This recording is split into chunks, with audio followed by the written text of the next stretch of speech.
Stand by for the science of stupid. Warning. The consequences of ignoring science can be pain and humiliation on a massive scale. Do not try this stuff yourself. Separating science stupid from science fact. We'll meet the people who fell out of the clever tree and give you the scientific detail of exactly where they went so wrong. Yes, this is the show that tells you everything you need to know about friction coefficients, expanding gases, and of course, levers. Mess with science, and it'll mess you up.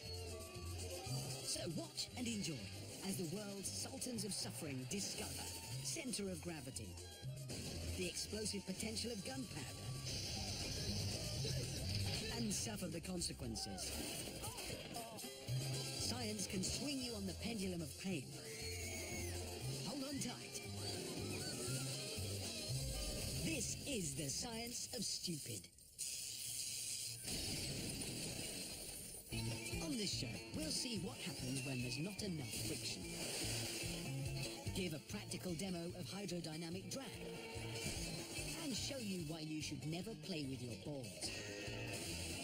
But first, this.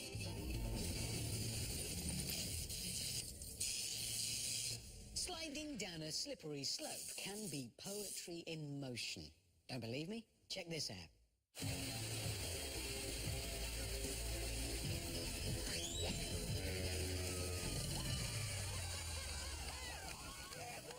Congratulations all round. But sadly, slipping and sliding doesn't always go to plan. It sometimes goes to pain.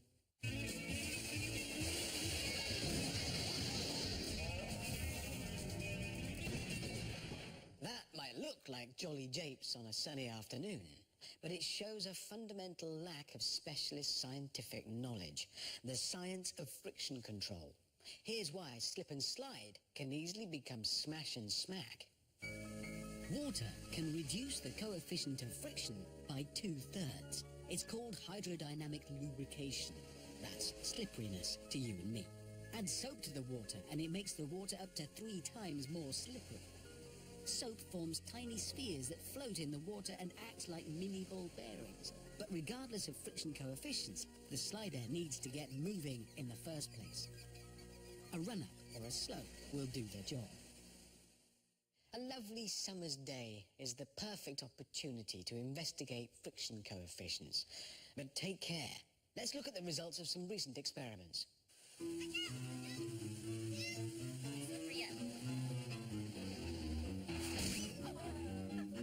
Your mum's right. Too much friction. These ladies have got their friction just right. Whilst this jolly prankster gets a lesson in impact. What happens when you add soap? That's slippery. Too slippery, in fact, 3 times less friction than water. Once you think you've cracked your friction coefficients, you can start thinking about your landing. Absorbing the impact of your landing is a very good idea, as hitting the ground head first carries a real risk of permanent injury. Definitely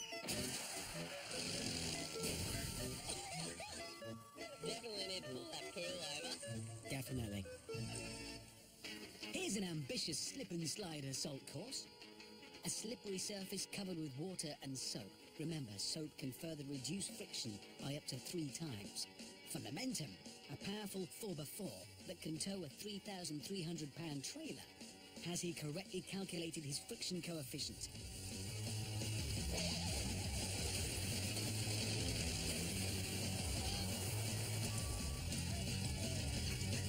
Well, yeah, I suppose he has, but he forgot to mention stopping to the driver. That low coefficient of friction combined with too much speed from the 4x4 means...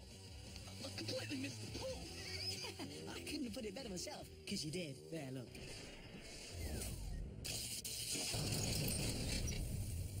Roundabouts. A lovely way for children to have fun. Wrong. It's the perfect apparatus to study the relationship between circular motion, momentum, and human strength, with some bumps and bruises along the way.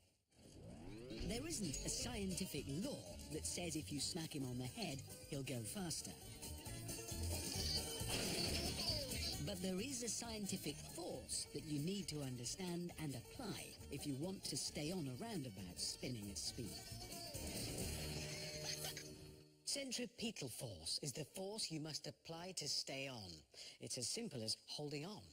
Well, it is, holding on. But holding on to a roundabout isn't always simple. The closer you are to the centre of the roundabout, the less centripetal force is needed to cling on.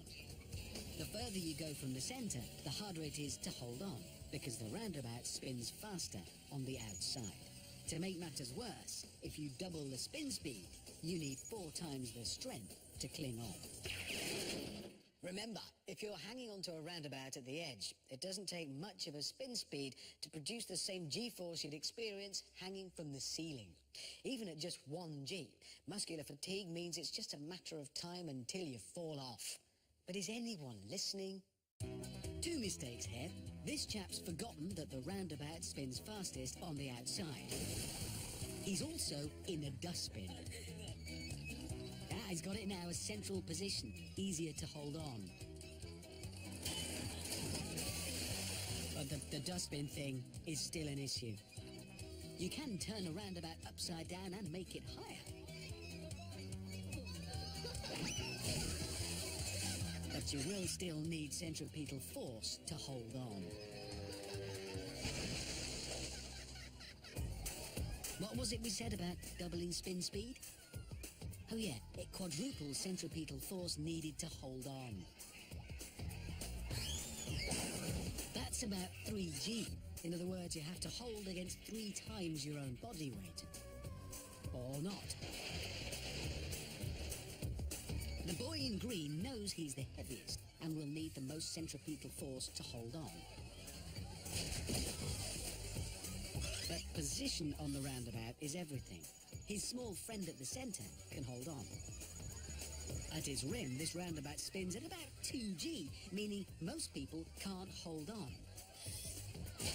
As he's just found out.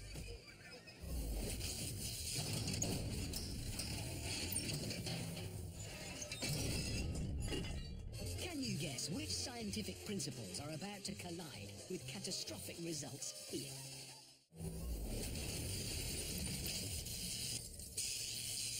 So what's going to happen to these sand-loving off-roaders? A steep hill covered in sand offers very little traction. Then the overworked engine catches fire. Smothering those flames deprives them of oxygen, but the petrol fumes are building up underneath. And with a red-hot engine, at least there's someone in the car with their foot on the brake. Oh no, there's not. And that's good old gravity, taking the car at great speed towards the spectators, who probably wish they'd gone to the football instead. I thought the most vital component of rollerblades was the wheels. But some imprudent bladers are sliding down rails without using the wheels at all. It's called grinding, and it can go horribly, horribly wrong.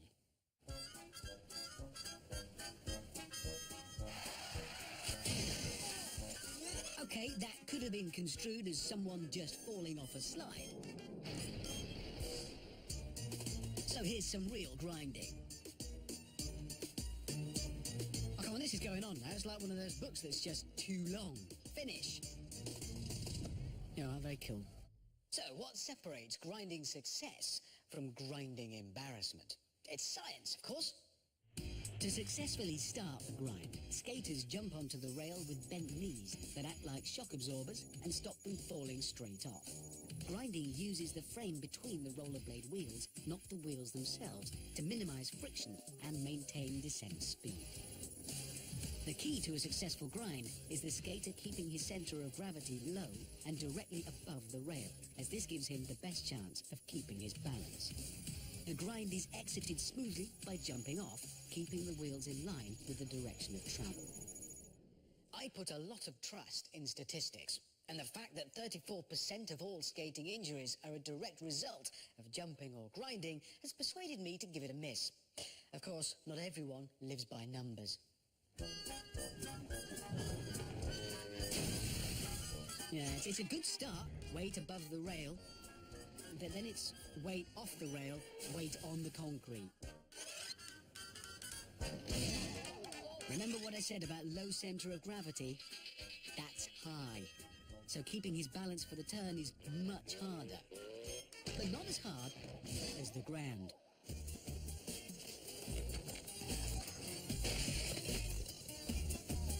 Centre of gravity high, nowhere near being above the dumpster edge.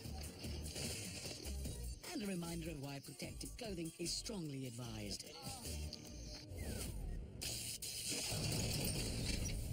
The exercise ball. Standard gym equipment, but also the perfect apparatus to discover the springy properties of elastic polymers and take a massive tumble.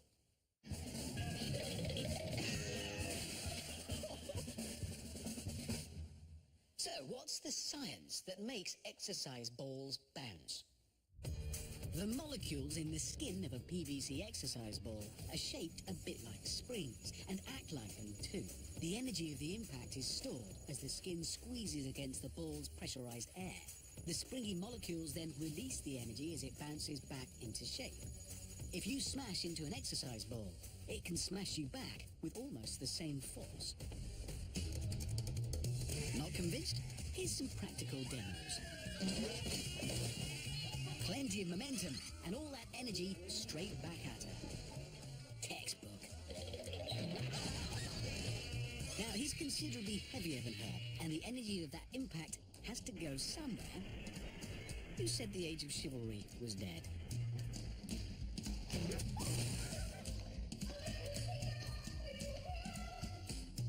Of course, gender has nothing to do with the outcome of exercise ball collisions. It is just a matter of weight. The science is the same for multi-ball collisions, but the results can be more spectacular.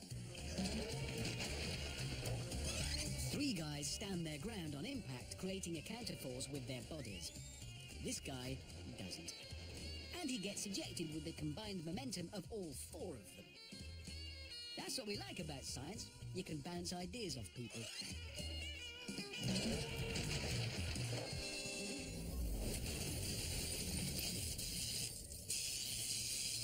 Skilled divers are able to perform gravity-defying aerial acrobatics before entering the water with barely a splash. But combine blind enthusiasm with limited skill, and it's a very different story.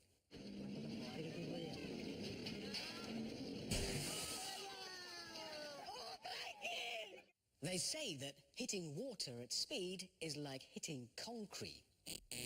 Well, not from diving board heights, it's not. Think about it. You've got to jump from 30 feet. What would you rather land on? Water or concrete? I rest my case. That said, hitting water at the wrong angle can do some nasty damage to soft tissue and skin. To understand why, you need to get your head around hydrodynamic drag. Hydrodynamic drag refers to the resistance an object experiences when it passes through water. An object that has a small, sharp front in contact with the water has relatively low hydrodynamic drag as it experiences little resistance. An object that has a large and blunt front in contact with the water has more drag and more resistance. That's why divers are trained to enter the water like this. Near vertical with minimal surface area hitting the water. Think of an arrow shot into a river. And why they're not trained to enter the water like this. Think of a grand piano falling into a canal. In fact, belly flopping like this at 30 miles an hour can increase drag by up to 7 times compared to diving. In practical terms, it stings a lot.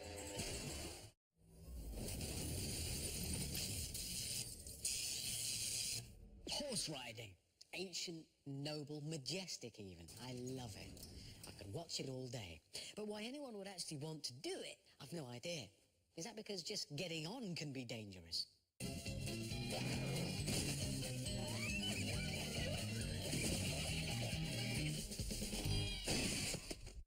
Because in the US alone, around 100,000 people are taken to hospital with horse riding injuries each year. Now, the main reason I avoid riding horses is because things like this can happen.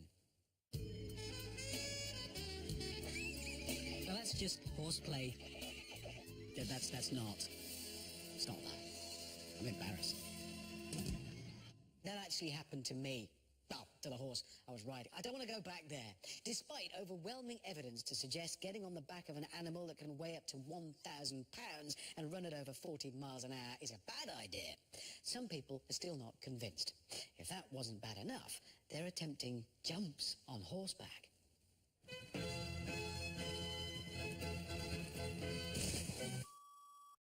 A partial success at best, and a complete misunderstanding of the science of parabolas.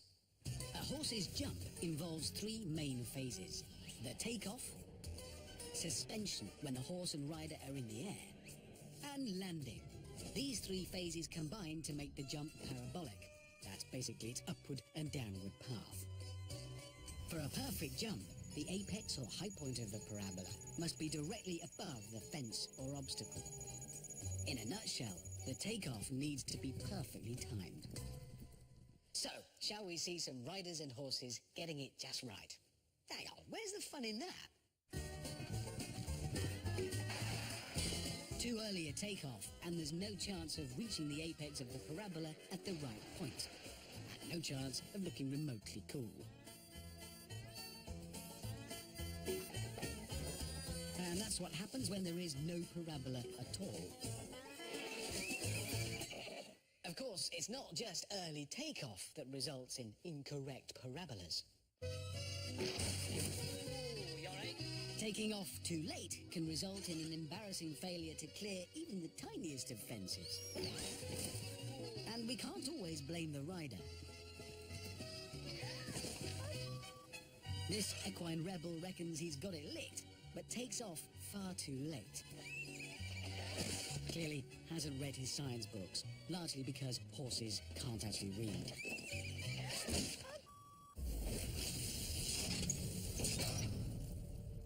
Call me old-fashioned, but I generally avoid trying to drive up cliffs. It turns out not everybody shares my fear of vertical motoring. Welcome to the world of rock bouncers. Rock bouncers are basically purpose-built buggers designed for tackling ultra-steep slopes.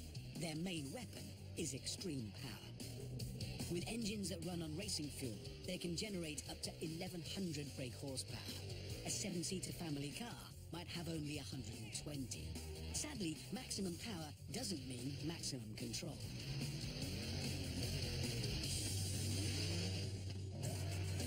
A rock bouncer's long wheelbase makes it relatively stable when it's facing up steep hills. But its narrower axle width makes it pretty unstable when it veers sideways to the slope. The problem is that rocky surfaces are rarely smooth, and a big bump can ensure that the power from that massive engine results in massive traction for the wheels in contact with the ground, flipping the vehicle.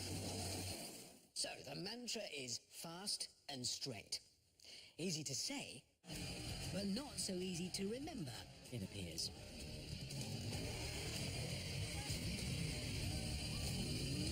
Here we go. Great power.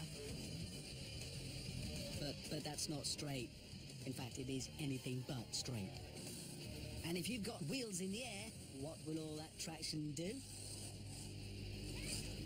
That's right. It flips you. Getting air on bumpy terrain might be great for the crowd.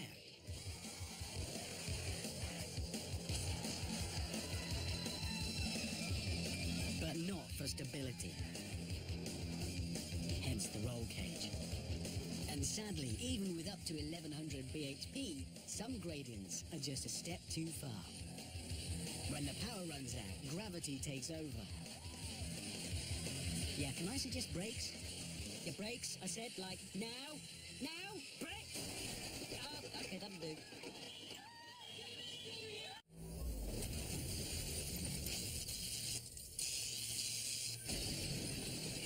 Well, that's almost it for another Science of Stupid. There is just time for me to remind you not to try and follow in the footsteps of any of the brave but misguided researchers we've met in this show. So if you are planning to slide down a wet slope, cling to the edge of a spinning roundabout, or just drive up a cliff, do your equations, and you'll soon realise that it's safer to just get out of the pub.